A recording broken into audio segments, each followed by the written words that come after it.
Hello viewers and welcome to today's episode of our ICAR podcast. Today we are focusing on Colocasia cultivation, which is scientifically known as Colocasia esculenta. Locally we call it as Shriew, Kachu or Taro, an important tuber crop which is widely grown in northeastern India. Near all the parts are edibles and the tuber is also used as pig feed, supporting food security and integrated farming. To discuss on how to organically grow Colocasia with the technique developed by ICAR, we have with us Dr. H.D. Talang, Senior Scientist in Fruit Science. I welcome you, sir. So to begin with, could you explain the soil and climate requirement for Colocasia cultivation? Thank you, Megha, for the question. As we all know that Colocasia is one of the most important crop in this region particularly, where all the parts are being consumed by our people. So this Colocasia can be grown, we can say, in all types of climates. However, it thrives best in this tropical, humid tropical climates. Okay, and then it can grow best at a temperature range of 21 to 25 degrees Celsius. So a well-distributed annual rainfall of about 150 to 250 centimeter is required for its growth and development. Coming to the soil, you see, Colocasia, we can grow it in any types of soil. However, a well-drained sandy loam to loamy soil with a pH of 5.5 to 6.5 is preferred for its growth and development. Okay, sir. Now that we understand the importance of soil and climate requirement, could you explain how can farmers prepare the field for propagation of Colocasia? Right. First of all, for planting of Colocasia, the planting materials or the propagating material is corms or corms, which we split into pieces. However, when we use corms, we split into 4 or 5 pieces. Okay, it should contain buds, at least 2 to 3 buds. And these corms, at least it should be of 20 to 25 grams. Okay. First, about this seed materials or propagating materials.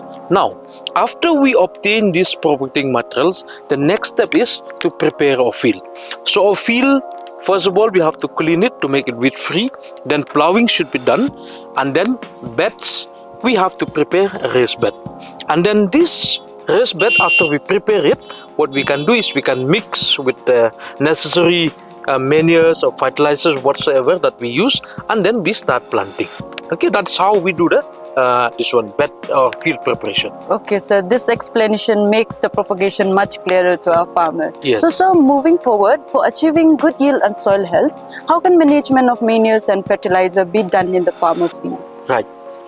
See, after we make the raised bed, in continuation to that, okay, after we prepare the bed, now we need to give our manures. So organically what we do is we use 10 to 15 tons of FIM, well-rotten farmyard manures. We apply it in the topsoil, we mix it properly. After mixing properly, what we do is we do the pit digging. Okay, we do the pit digging at a spacing of 40 by 45 centimeter, and then we plant this material, this corms that has been treated well. Okay, so this clearly indicates that systematic nutrient approach is essential for plant growth. Yes. So now, sir, that we have discussed the recommended cultivation practices, could you guide our farmers which varieties to select for getting good yield? Right. That is one most important question, in fact, when we go for this Colocasia cultivation. There are several varieties that has been released by different ICAR institutes, state agriculture universities and other research institutes. In the region, we have a numbers of land races as well, actually. But having said that, there are some varieties that has been released by our institute, ICAR Research Complex for Northeastern Hill region. Like for example, Megha Taro 1 we have, then we have Megha Taro 2, and then we have Megha Taro 3. And then besides that, we have also Mukta Keshi with us. Okay, so these 4 varieties are very suitable for our region, and then it can give us a good yield when we plant them. Though the local land races, we can also not ignore them. We should use them still. But these are the 4 varieties that we are recommending from our institute for the farmers to grow Colocasia. Okay, so this is very helpful to know that some improve variety of Colocasia resistance for pest and disease. So, sir, with the suitable variety identified, kindly guide us what are the best practices for water and intercultural management in Colocasia cultivation. Right. Actually, Colocasia, in the entire region, we grow it as a rain-fed crop. Okay, sir. We don't usually give irrigation at all. However, after planting, if there is no rain, light irrigation or life-saving irrigation is necessary. So besides that, after planting, you see, mulching with paddy straw or some dry leaf or dry grass, that will help to conserve the moisture, besides to regulate the temperature, soil temperature, and also it will help in add up the organic matter to the soil. So besides that, what we do is, after 45 to 60 days of planting, okay, after planting, 45 to 60 days, what we do is, earthing up is required actually. Okay, that comes somewhere during July, August. We do earthing up, and then we follow it again the next during September months and all. That will help to cover up the,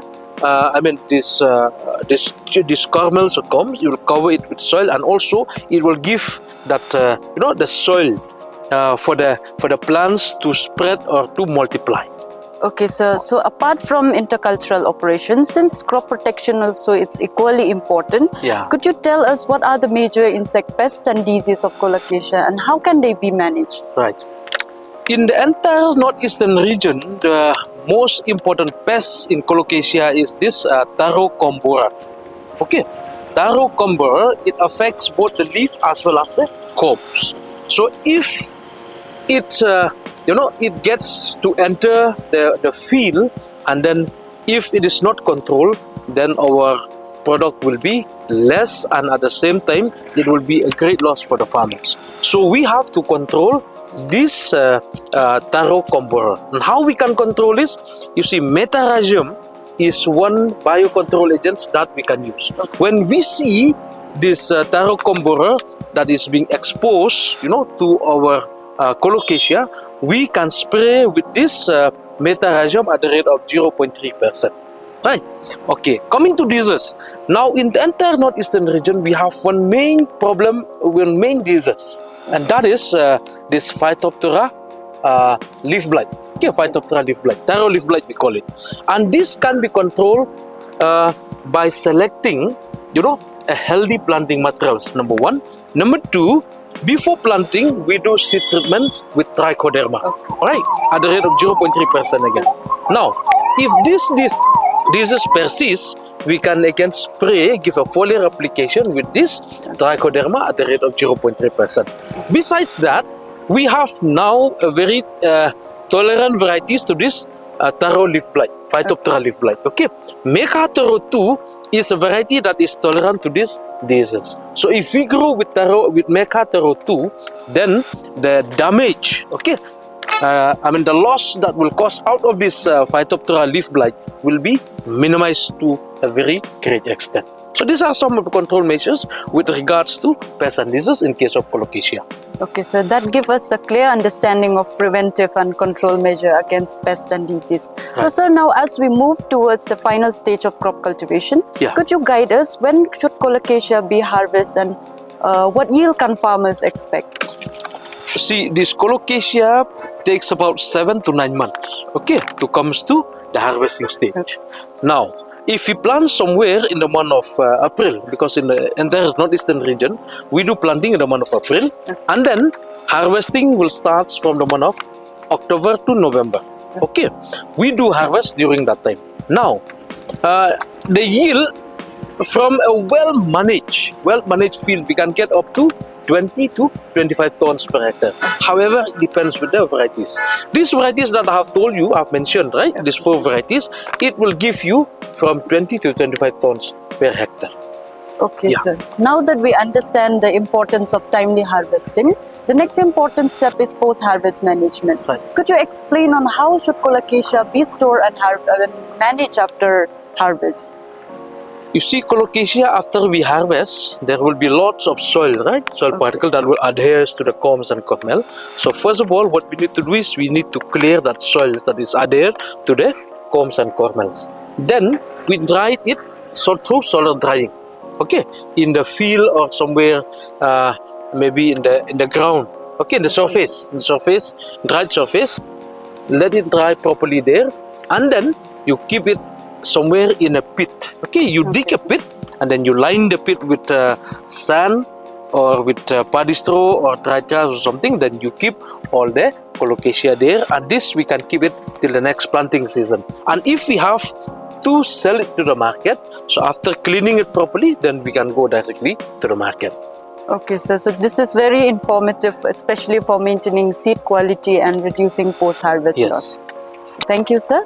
So from today's discussion, it was concluded that Colocasia is a naturally suitable crop for growing organic in northeastern India. By using recommended varieties, organic manures, biological pest control and traditional knowledge, farmers can improve their productivity in a sustainable way. Organic cultivation of Colocasia not only protects soil and environment, but it also ensures good health for families and livestock.